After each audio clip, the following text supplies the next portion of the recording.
बिस्मिल्लाहिर्रहमानिर्रहीम। आज का जो हमारा टॉपिक है वो है ऑर्गेनिक कंपाउंड्स। ऑर्गेनिक कंपाउंड्स कौन से कंपाउंड्स होते हैं?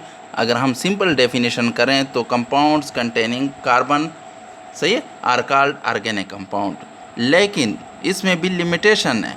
कौन सी लिमिटेशन है? कुछ कंपाउंड ऐसे हैं जो कार्बन कंटेनिंग तो है लेकिन ऑर्गेनिक कंपाउंड नहीं है, जैसे कार्बन डाइऑक्साइड, कार्बन मोनोऑक्साइड, जितने भी कार्बोनेट्स हैं, सोडियम कार्बोनेट, सही है, या पोटाशियम कार्बोनेट है, या कैल्शियम कार्बोनेट है, मैग्नीशियम कार्बोनेट है, तो वो क्या है? ऑर्गेनिक कंपाउंड नहीं है, इनऑर्गेनिक कंपाउंड्स है।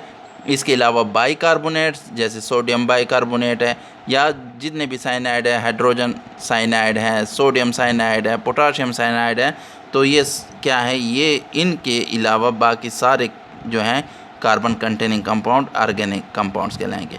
तो अब हम स्पेसिफिक डेफिनेशन जो करेंगे ना ऑर्गेनिक कंपाउंड्स की, तो हम कहेंगे हाइड्रोकार्बन्स एंड देयर डेरिवेटिव्स। यानी हाइड्रोकार्बन वो कंपाउंड जिसमें कार्बन और हाइड्रोजन हो सिर्फ, और उनसे जितने भी डेरिवेटिव या अखज़ किए हुए कंपाउंड्स होंगे उनको हम क्या कहेंगे?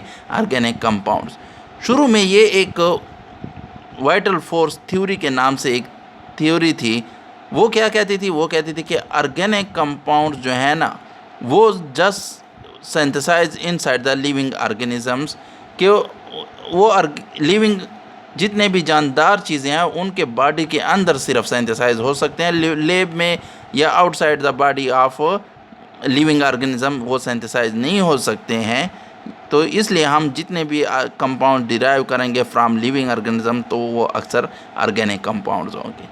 लेकिन बाद में 1828 में फ्रीडरिक होलर एक साइंटिस्ट था, उसने क्या किया? उसने सिंथेसाइज किया यूरिया को फ्रॉम इनऑर्गेनिक कंपाउंड्स, यानी अमोनियम साइनेट से उसने क्या किया? यूरिया को सिंथेसाइज किया। इक्वेशन भी है, ये अमोनियम साइनेट है और उससे उसने क्या बनाया? यूरिया, सही है। और यूरिया जो है वो ऑर्गेनिक कंपाउंड है।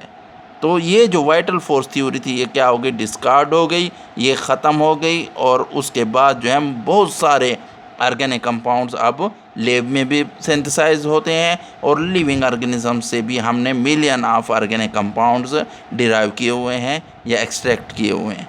अब ऑर्गेनिक केमिस्ट्री की डेफिनेशन की तरफ आते हैं। The study of organic compounds are hydrocarbons and their derivatives, सही है। या तो हम ऑर्गेनिक कंपाउंड्स की स्टडी को क्या कहते हैं? Organic chemistry. या आप दूसरी डेफिनेशन करें द स्टडी ऑफ हाइड्रोकार्बन